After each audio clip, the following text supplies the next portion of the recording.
إلى حضرة النبي المصطفى محمد رسول الله صلى الله عليه وسلم وعلى آله وأصحابه والتابعين والتابعين بإحسان إلى يوم الدين ولجميع الأنبياء والعلماء والشهداء والصالحين في البر والبحر أجمعين ثم إلى أرواح آبائنا وأمهاتنا وإلى أساتذتنا ولمشايخنا والجميع المسلمين والمسلمات والمؤمنين والمؤمنات شاء لله لنا ولهم.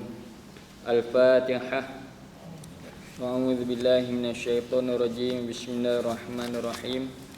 الحمد لله رب العالمين الرحمن الرحيم مالك يوم الدين إياك نعبد وإياك نستعين اهدنا الصراط المستقيم صراط الذين أنعمت عليهم غير المغضوب عليهم ولا الضالين. Assalamualaikum warahmatullahi ta'ala wabarakatuh. A'udzu billahi minasyaitonir rajim. Bismillahirrahmanirrahim. Alhamdulillahi rabbil alamin. Wassalatu wassalamu ala asyrafil anbiya wal mursalin wa ala alihi wa sahbihi ajma'in. Subhanaka la ilma lana illa ma 'allamtana innaka antal alimul hakim. Qala rabbi shrah li sadri wa yassir li amri wahlul 'uqdatam min lisani yafqahu qawli. Fa fahamnaha Sulaiman wa kullan atayna hukma wa ilma wa sakharna ma'a Daud al-jibal yusabbihna wa tar wa kunna fa'ilin. Ya hayyu ya qayyum ya rabb Musa wa Harun wa ya rabb Ibrahim wa ya rabb Muhammadin sallallahu alaihi wasallam alaihim ajma'in. Allahumma rizqna al-fahma wal ilma wal hikmata wal aqla wal hifza bi rahmatika ya arhamar rahimin. Muslimin muslimat, hadirin dan hadirat sidang jemaah, sidang hadirin yang dirahmati oleh Allah Subhanahu wa taala. Alhamdulillah katsiran tayyiban mubarakan fih. Kita panjatkan kesyukuran kita kepada Allah Subhanahu wa taala hanya saja dengan taufik dan hidayah, rahmah, inayah daripada Allah Subhanahu wa taala, maka setiap hamba-hamba Allah Subhanahu wa taala dapat mentaati segala perintahnya. Dan hanya dengan taufik dan hidayah Allah Subhanahu wa taala lah seseorang daripada hamba-hamba Allah Subhanahu wa taala dapat ijtinab, dapat menjauhi ataupun tarkun manhiyat Allah Subhanahu wa taala.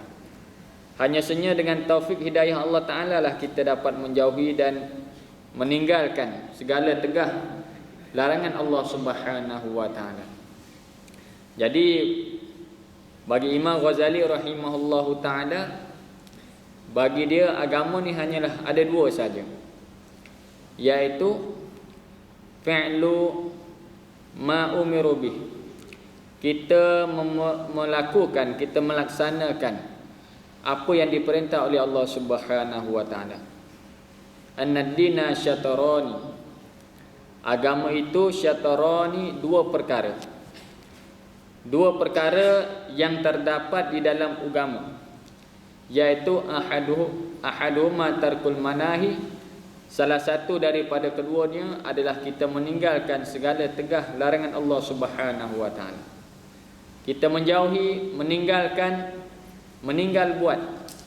Mana meninggalkan daripada melakukan segala tegahan Allah Subhanahu wa taala. Manhiyat yang kita dapati daripada Al-Kitab, daripada kalamullah dan juga As-Sunnah Nabawiyah, daripada hadis syarif, hadis-hadis nabawi yang telah disampaikan oleh Nabi sallallahu alaihi wasallam.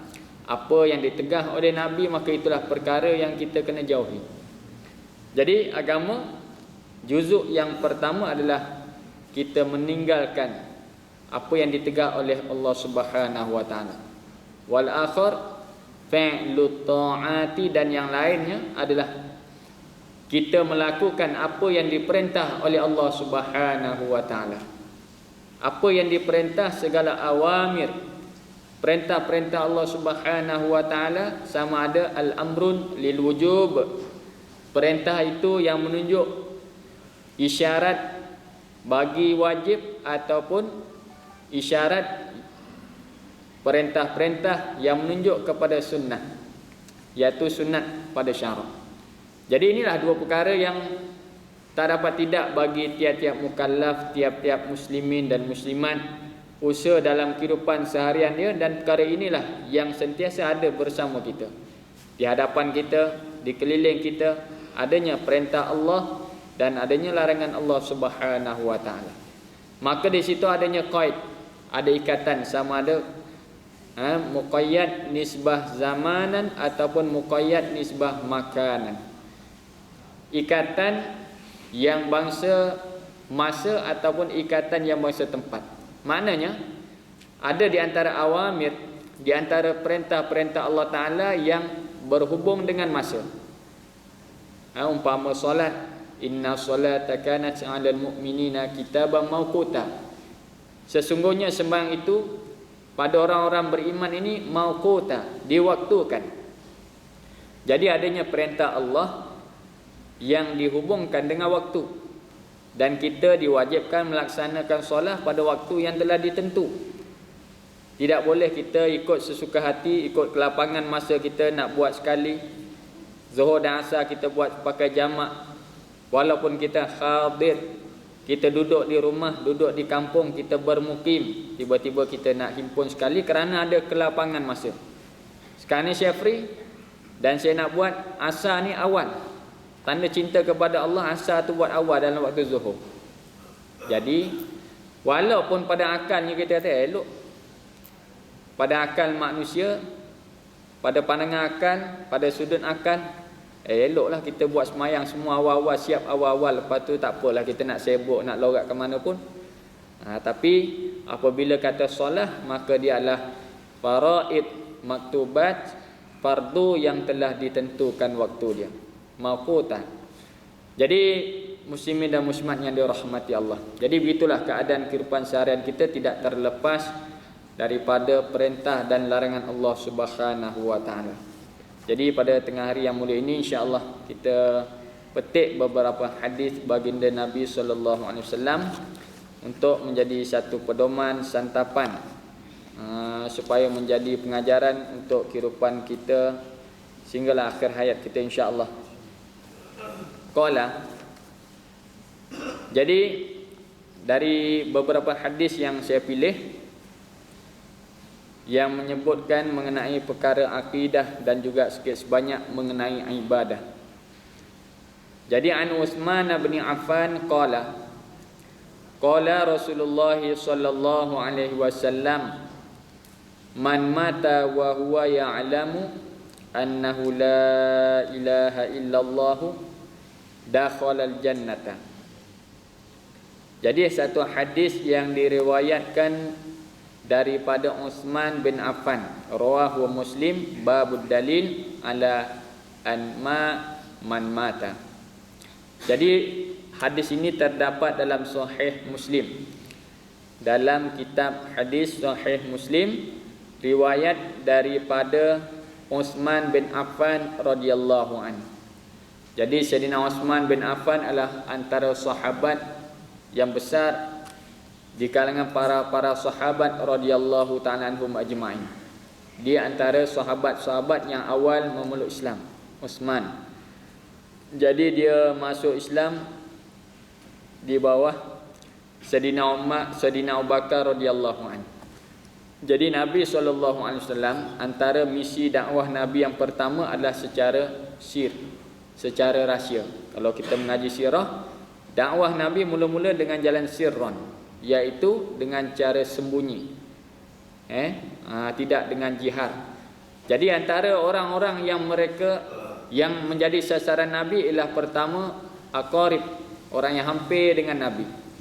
Dan termasuk sahabat-sahabat Nabi yang qarib, maknanya teman-teman dia yang begitu hampir, begitu rapat dengan Nabi sebelum dari Islam pun adalah Sayyidina Abu Bakar radhiyallahu anhu. Sayyidina Abu Bakar As-Siddiq radhiyallahu anhu adalah antara sahabat Nabi, dan dia menjadi teman qarib Nabi, menjadi sahabat yang rapat dengan Nabi walaupun sebelum daripada Islam.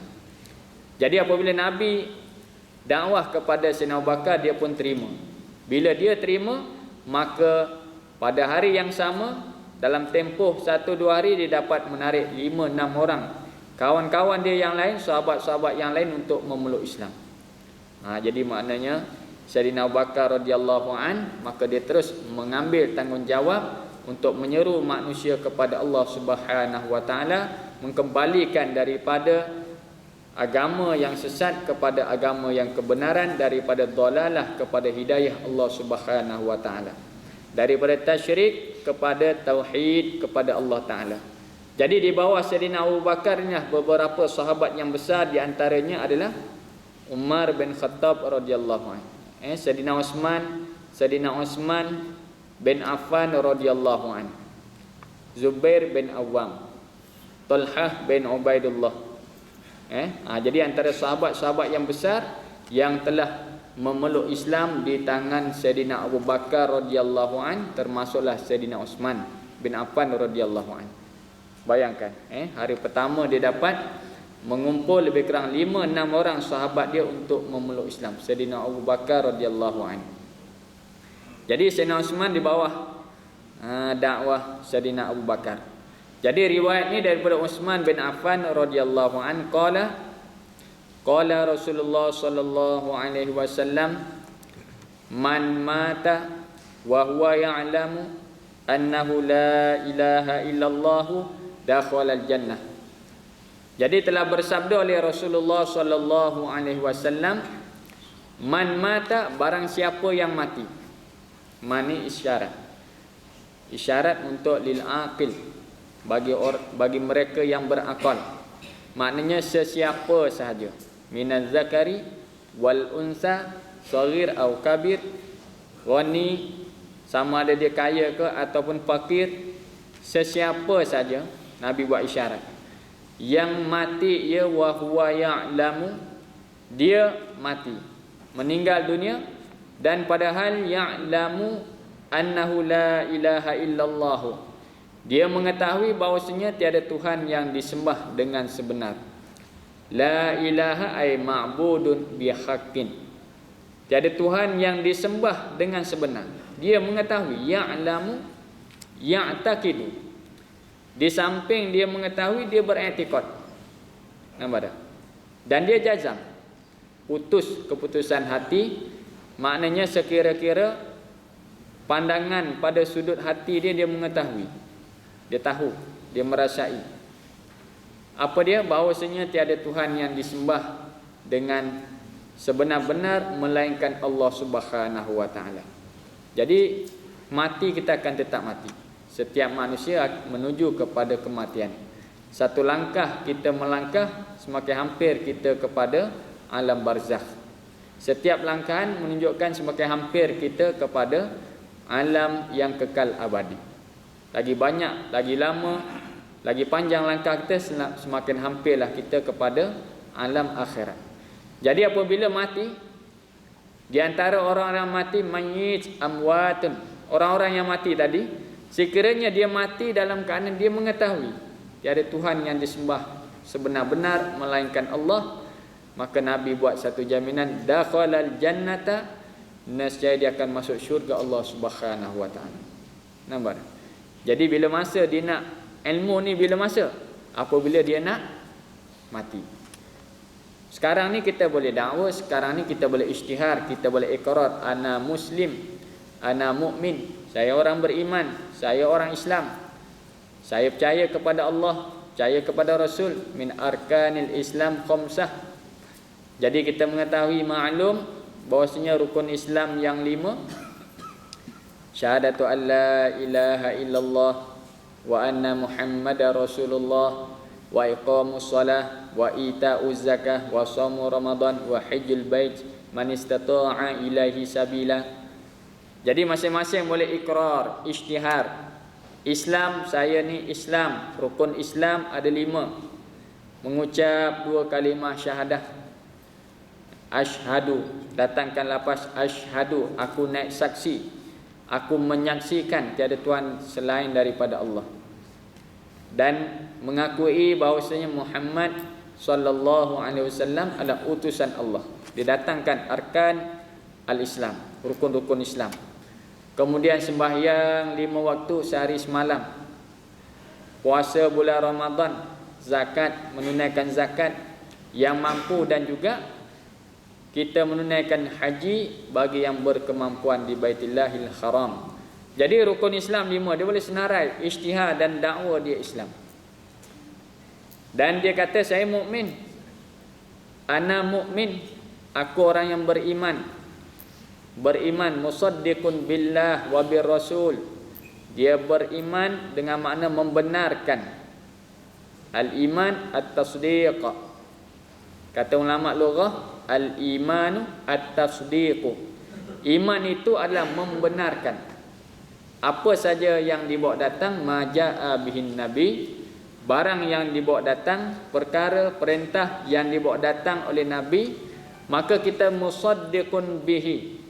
Kita membenarkan, kita mengiyakan dengan makna qabul, dengan makna kita terima. Apa yang dibawa nabi, terima.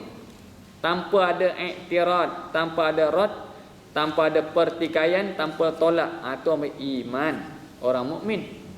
Terima pakai terima. Apa yang nabi bawa, terima. Buat nombor 2, terima dulu. Kalau siang lagi tolak, ni masalah. Jadi tercabut iman. Nampak tak? Maknanya terima tu hati, amal tu zahir. Terima tu batiniyah, amal tu zahiriyah. Jadi kalau siang lagi kata ini perintah Allah, tolak terus. Ya. Semayang perintah Allah tak wajib semayang, tolak. Jatuh kukuh. Itu maka banyak ajaran-ajaran fahaman-fahaman yang menyeleweng daripada ahli sunnah wal jamaah. Setengah tu dia faham bagaimana. Dia kata kalau kita ni dah hampir sungguh dengan Allah, ya. Bila kita dah hampir sungguh dengan Allah, dah sampai darajah yang aliyah, satu darjat yang tinggi lah, kita dah hampir sungguh, cinta sungguh, mahabbah yang hakikiyah, cinta sungguh dah dengan Allah Ta'ala, maka terlepaslah daripada kita sebarang kewajipan daripada Allah. Bila satu orang dah darajah dia ni, darjat dia, martabat dia tinggi, dah cinta dah dengan Allah dah, hati dah tawajuh semata-mata pada Allah, pakai tak wajib semayang, tak wajib puasa, sedap dia. Tak? Bila dah cinta dengan Allah, kita dah tinggi martabat ni, tak ada dah kewajipan-kewajipan. Dia kata kewajipan sembahyang, puasa, nak zikir ni orang awam je, orang kampung, orang ramai-ramai inilah yang mereka ni lalai, maka mereka kena ibadah pada Allah dengan solat, zikrullah, tilawah. Jadi kita ni kelas tinggi dah, ada fahaman je. Tak? Kita ni dah tinggi, martabat kita dah tinggi, jadi kita tak wajib dah semayang, pakai hati dah ingat Tuhan, nak buat apa nak semayang. Sedap, nampak tak? Ada fahaman macam tu. Jadi Nabi sampai bengkak kaki semayang, dia pakai duk relax je, goyang kaki, duk fuh. Hati-hati. Tak? Limadha la tuqimus solah, kerana apa kamu tak dirikan semayang? As-solah fil qalbi. Semayang dalam hati, ingat dalam hati. Kamu semayang tak ingat Tuhan, aku ni sentiasa ingat Tuhan, tak perlu dah nak semayang. Ada fahaman gitu. Sesat. Jadi kalau kata iman ni maknanya membenarkan Allah dan Rasul, menerima. Membenar dengan mana menerima. Buka kitab Faridatul Faraid, dia kata termasuk makna iman menerima apa yang dibawa datang oleh Nabi SAW. Jadi kalau begitu, siapa yang mengakui, mengiyakan apa yang dibawa datang oleh Nabi, kemudian dia mengikrar pada lisan, tasdik pada hati, bahawasanya la ilaha illallah, tiada Tuhan yang disembah yang sebenar melainkan Allah, ai wahdah, Allah yang esa. Apa jaminan Nabi? Dakhalal jannatan, nescaya dia akan masuk syurga Allah, garanti masuk syurga. Nampak tak? Itu maka dalam hadis Nabi kata siapa yang ada iman walau sebesar zarrah, iman sebesar zarrah, dia akan masuk syurga Allah. Last sekali manusia yang masuk syurga, iman yang sebesar zarrah, mithqala zarrah, setimbang. Kalau zarrah ni, kalau tengok kita tafsir, namlatus saghirah, namlah saghirah, mana semut yang kecil. Kalau semut yang kecil, Cuba kita ambil semut, cuba timbang, masuk pada mizan timbangan. Naik tak meter kita? Semut. Ya. Semut taruh atas timbang, naik tak meter? Naik tak? Seekor tak naik? Masuk 10 ekor naik tak? Tak juga. Masya Allah. Ya. 10 ekor tak naik juga. Itu nak tunjuk kata begitu ringan, begitu halus, begitu sedikit. Tak ada timbangan, tak naik meter kita. Jadi kalau begitu kita kata iman yang sebesar zarah, kalau menghadap Allah Ta'ala di akhirat, masuk syurga Allah, tidak akan kekal dalam neraka selama-lamanya. Bagaimana kalau orang yang usaha iman, dia bina iman dia, dia mantapkan iman dia, dia perkasakan iman dia pelihara iman dia jaga iman dia, jauhkan daripada segala perkara yang melemahkan iman, jauhkan perkara yang menjatuhkan iman, yang merosakkan iman. Bagaimana iman dia? Nampak tak? Iman sebesar zarah masuk syurga, dan syurga yang Allah nak bagi 10 kali dunia. Bayangkan 10 kali dunia. Bayangkanlah, bukan 10 kali saya rumah kita banglo, 10 kali saya dunia tu. Puaslah hidup. Jadi muslimin dan muslimat, itu maka ulama perintahkan yajibu 'alal insan ay yas'aya fi taqwiyati imani. Menjadi kewajipan atas tiap-tiap insan, tiap-tiap manusia, bahawa ayas'aya, dia mengusahakan fi taqwiyati imani, pada memperkasakan iman dia. Mukmin ni hebat dengan iman dia. Bukan dengan harta kita, bukan dengan sasa kita, bukan dengan sebab harta kita, tapi iman inilah yang memperkuatkan Islam itu. Iman, sifat iman. Jadi kalau begitu, ni kita kena usahakan sehinggalah siapa yang mati dan dia mengetahui tiada Tuhan disembah melainkan Allah, Nabi jamin syurga. Itu maka apabila satu orang hampir kematian, nazak, bila hampir datang kematian, apa yang sunat kita lakukan, kita sebagai hadirin, orang yang hadir, apabila kita berada satu majlis ataupun satu tempat yang mana ada orang yang sedang sakit tenat, nampak tak? Dia ada sunat. Apabila kita dengar orang sakit, jadi udul marid, kita kena ziarahi pada orang sakit. Hukumnya adalah sunat. Dengar orang sakit, kita pun ziarah dia, hukumnya sunat. Sunat syarak. Walau kafiran, walaupun orang kafir sekalipun, kalau dia sakit, sunat kita ziarah, kerana sunnah. Nabi ziarah puak-puak Yahudi yang sakit, Nabi pergi ziarah. Kalau nak bagi hadiah pun tak ada masalah, tak ada tegahan.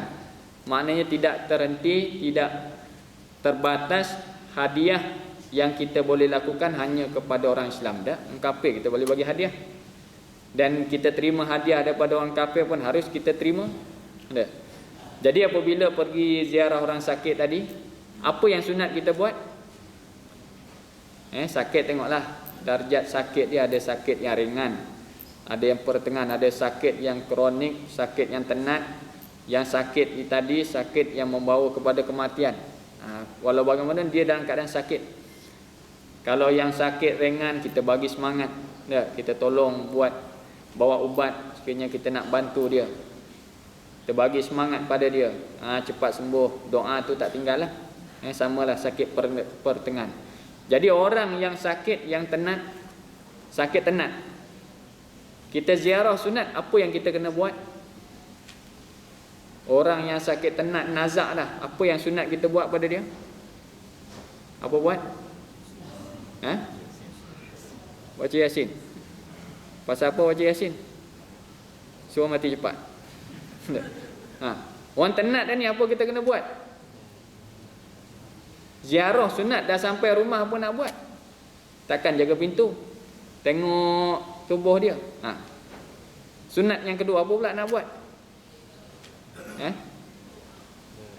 Sakit tak kira ni, nak mati pun tak kira. Semalam dah dengar satu berita kematian almarhum artis kita. Jadi maknanya mengejut. Keluar daripada tanda, jatuh. Tak sempat buat apa. Kalau kita duduk situ, apa kita nak buat? Tu kata sunat tadi. Tak wajib, sunat. Apa kita nak buat? Bisik telinga dia, la ilaha illallah. Lakinu mautakum, Nabi kata, kamu talkinkan akan yang mati-mati kamu, mana muhtadarun. Yang mati ni kan dah mati, la ilaha illallah. Salah satu zahir hadis, kamu talkinkan orang yang mati kamu, la ilaha illallah. Tapi ulama buka kitab fiqh pula, dia kata muhtadarun, mereka yang istihdar, mereka yang hadir kepada kematian, hampir dah, lepas ni mati dah, sunat kita bisikkan la ilaha illallah. Walau mumayyizan, walau kanak-kanak sekali, ala qaulil aujah, atas pendapat yang wajah, yang tepatnya, orang yang nak mati tadi walau kanak-kanak, dia belum balik, tak ada buku catatan amal, tak ada lagi kewajipan pada dia. Kalau dia semayang pun budak 7 tahun, 8 tahun, 10 tahun yang belum balik, dia tak sebut fardu, sunat. Tak sebut fardu, aku semayang sunat zuhur, tak sebut fardu, tak wajib lagi. Tinggal lagi wali wajib menyuruh dia, tapi anak tadi dia niat sunat, nampak tak? Tak wajib. Walaupun begitu sunat kita talqin la ilaha illallah. Jadi hukum kita talqin maknanya kita fahamahu, memberi faham dia dengan kalimah tadi, sunat. Pasal apa ni? Siapa yang mati mengetahui la ilaha illallah, Nabi kata masuk syurga. Jadi saudara-saudara kita, teman kita ke di mana saja, dah darurah dah ni, kemalangan, aksiden ke nazak, tak ada kalimah lain, la ilaha illallah, itu kalimah paling penting. Sampai ulama kata kalau kafir bagaimana? Kafir pun sunat kita talqinkan la ilaha illallah supaya dia masuk Islam. Yang Islam ni talqin la ilaha illallah supaya dia berkekalan baqa alal Islam, dia kekal atas Islam tu, pelihara Islam.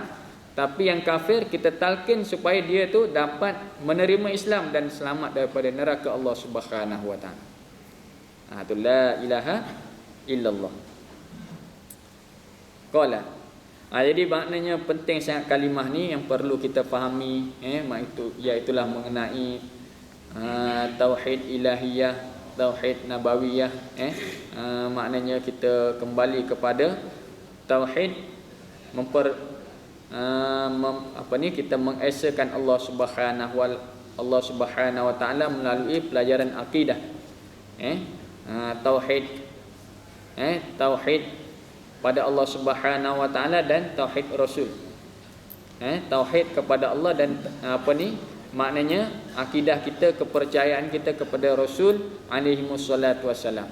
Bila kata Allah taala wujud, Allah taala bersifat dengan sifat kamalat, sifat kamalat yaliqu bih, itu perbahasan ulama. Bagaimana Tuhan yang kita wajib percaya Allah taala, bagaimana nak memahami Allah taala? Kata ulama, mengenalilah melalui sifat Allah. Tak? Kalau benda-benda lain ikut cara kita lah, nak kenal, nak memahami, nak mengenali bagaimana wajah. Tapi apabila kata mengenal Allah, belajar sifat Allah, itu jalan dia. Sifat Allah bagaimana? Jadi kesimpulan daripada sifat-sifat Allah, al-mausufu bisifati kamalin, kata ulama. Allah Ta'ala bersifat dengan segala sifat sempurna, cukup situ. Sempurna ni tak sampai jangkauan fikir akal kita. Nampak tak? Bila kata Allah Ta'ala bersifat al-mausuf bisifati kamalin yaliqu bihi, sifat membawa kepada kesempurnaan. Selagi mana tak sempurna, selagi itu bukan sifat Allah. Sifat yang paling sempurna, bila kata Allah Ta'ala sam'un basarun, Allah Ta'ala sam'un, maknanya Allah mendengar. Basarun, Allah melihat. Melihat yang sempurna, mendengar yang sempurna. Lain daripada Allah, makhluk ada juga mendengar, tapi mendengar tak sempurna. Bila kata kita mendengar kita yang bersuara, saut, mendengar yang bersuara, kemudian pendengaran kita terbatas. Kita hanya dengar yang di hadapan kita, belakang kita sudah kurang. Yang dalam laut tak dengar dah. Dalam air kita tak dengar, suara ada dalam air tadi. Itu maknanya kita begitu terbatas. Sam'u wal basaru muta'alliqatani bi jami'il mawjudat. Allah Ta'ala mendengar dan melihat pada segala yang mawjud. Itu nak memahami tauhid berdasarkan sifat-sifat Allah. Jadi mengenali Allah Ta'ala sifat yang layak. yang layak dengan Allah, sempurna pun yang layak dengan Allah Subhanahu wa taala. Kemudian al-munazzah anin naqsin, dan Allah Taala ni suci daripada segala sifat kekurangan. Belajarlah, masing-masing jemaah ada kuliah di surau, di masjid, kita belajar sifat-sifat Allah. Tu nak memahami. Wa ba'du fa'lam bi wujubi ma'rifah min wajibin lillahi in syarina sifah. Ketahui olehmu selepas daripada yang wajib, wa ba'du fa'lam bi wujubi ma'rifah, dengan wajibnya ma'rifah, mengenal Allah. Bila kita Islam tak dapat tidak mesti ma'rifah. Ya. Bila kata Islam wajib kita ma'rifah, mengenal Allah Subhanahu wa taala. Bila ma'rifah min wajibin, daripada yang wajib, lillahi insyri nafsifatan. Ulama maknanya kita akidah ahli sunnah wal jamaah, aliran Asy'ariyah. Bila kata akidah mana? Akidah ahli sunnah wal jamaah. Ahli sunnah wal jamaah banyak fahaman aliran Asy'ariyah. Ni di Malaysia kita. Bila Asy'ariyah termasuk dia Abu Mansur Maturidi. Apakah perbahasan akidah? Iaitu sifat-sifat Allah. Maknanya ada akidah yang aliran fahaman yang lain yang tak belajar sifat 20. Tu masuklah salafi tak salafinya, fahaman Syiah tak Syiahnya. Dia kata dia ahli sunnah juga, tapi mana fahaman dia tidak muafakat dengan apa yang telah diatur oleh Imam Hasan Abu Hasan Asy'ari. Tu kita kena jaga moleklah. Maknanya akidah yang kita pelajari pastikan akidah yang sahihah, akidah yang betul. Sikit melencong, meleset sedikit, wa'iyadzabillah, rosaklah iman kita. Tu maka kalau kitab-kitab pun kita kena perhati lihat. Kitab sekarang ni begitu banyak tercetak, begitu banyak diterbitkan, begitu banyak di pasaran.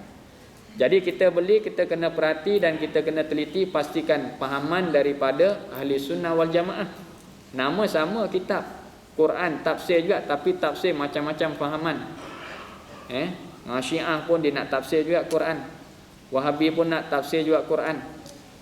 Jadi kalau begitu, kalau silap kena silap pilih, maka kita ambil tafsiran yang menyalahi ahli sunnah wal jamaah. Itu kita kena rujuk alim ulama kita ni, bagaimana ni tafsir, ini pengarang dia, ini perbahasan dia. Itu kita kena perhatilah. Jadi daripada hadis yang pertama mengenai kepentingan ucapan la ilaha illallah, sehinggalah seorang tadi dia mati, dia kena ucapkan kalimah ini, ataupun sekurang-kurang dia mengerti bahawasanya tiada Tuhan melainkan Allah. Dan kita sebagai orang yang hidup, kita menziarahi mereka yang sakit, dituntut untuk kita membaca talqin kepada mereka supaya mereka kekalkan iman Islam yang ada pada mereka. Qala wa ma taqarraba ilayya 'abdi bi syai'in ahabba ilayya mimma aftaratuhu alaihi wa la yazalu 'abdihi yataqarrabu ilayya bin nawafil hatta uhibbahu a'zamu syirki tarkul faraid.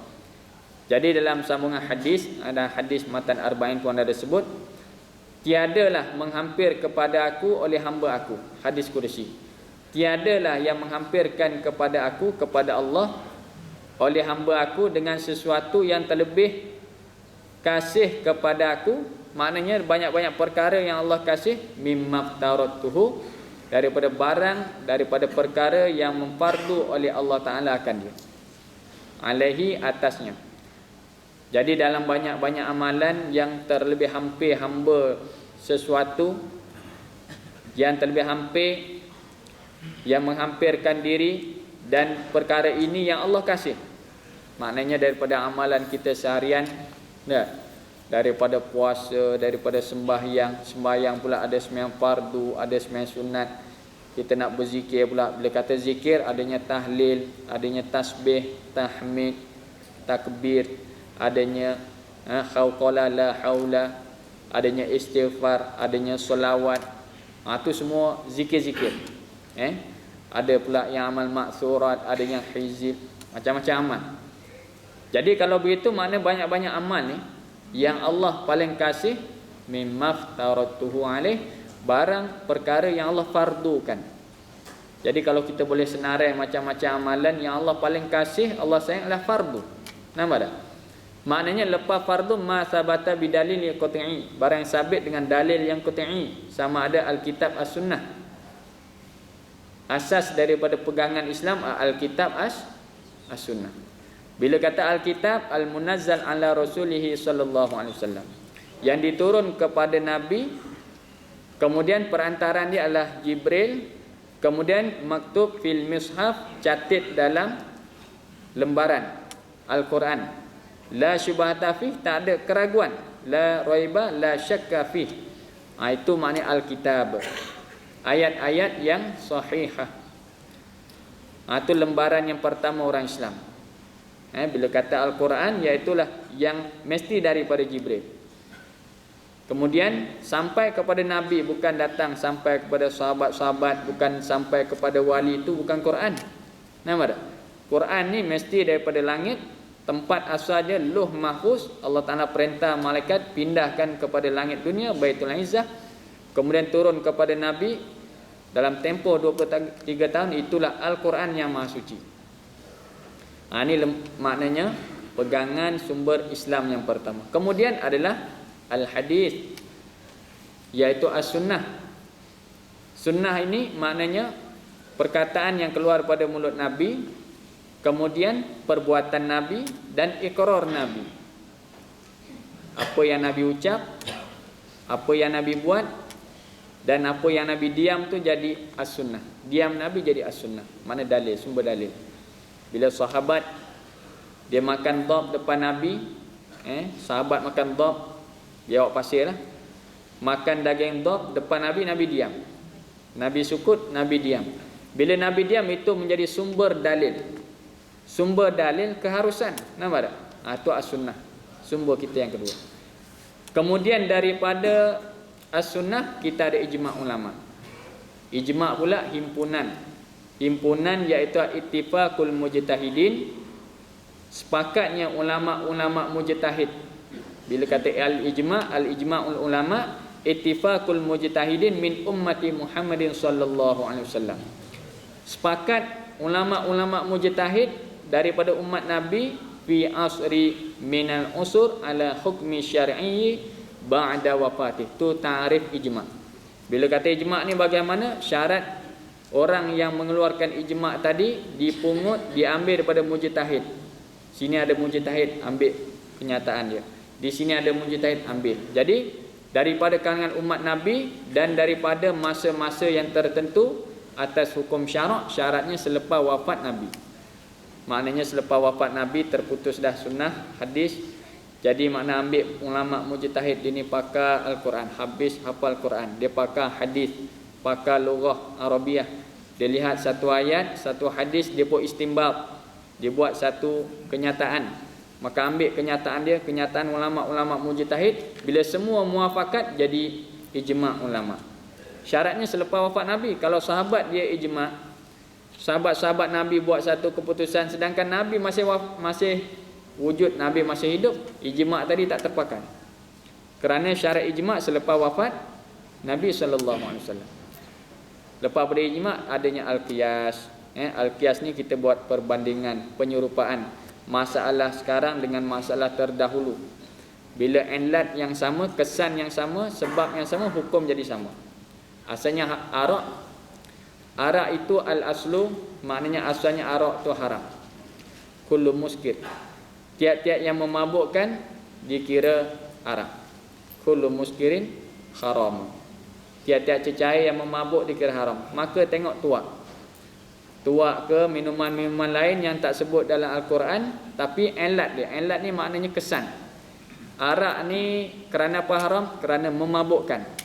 Jadi minuman ni tidak ada sebut Quran hadis, tapi kesan dia memabukkan. Jadi ulama buat kias, tuak ini pun tuak sinilah, tuak Kuala Lumpur. Ya. Kalau tuak Kelantan boleh minum. Tuak Kelantan ni boleh minum. Nampak tak? Ni makna tuak yang memabukkan. Jadi apabila tuak ni kesan dia mabuk, minum pening, minum mabuk. Jadi ilat dia sama dengan arak, jadi kita kiaskan dia pun haram juga. Nampak tak? Itu kaedah ulama. Dia gunakan kaedah kias walaupun tidak ada pada Quran hadis, tapi tengok pada masalah terdahulu dan asalnya adalah daripada Quran hadis, maka jadikan satu hukum. Itu maknanya termasuk perlembagaan ataupun sumber hukum di kalangan kita ahli sunnah wal jamaah. Kemudian bila tak ada juga, Quran tidak ada, hadis tidak ada, ijma' tidak ada, ataupun qiyas pun tidak ada. Dia ada lagi sumber untuk kita keluarkan satu fatwa, satu hukum, iaitu ulama kata istihsan. Istihsan. Istihsan ni apa? Makna pandangan baik. Pandangan baik. Pandangan baik dari siapa? Di kalangan ulama juga. Ni akan jadi khilaf lah. Bila istihsan, ulama ni kata boleh, ulama ni kata tak. Dia akan jadi khilaf. Khilaf kerana apa? Di sisi pandangan ulama ada berbeza pandangan mereka, pendapat mereka. Tapi yang mana kata ada kebenaran, kita boleh amal. Ma yastahsinuhu al-mujtahidu bi'aqlih. Istihsan ni banyak amalan kita. Kita kata termasuklah kita buat majlis Maulidur Rasul, ataupun kita kata kita baca qasidah, qasaid, kita berzanji.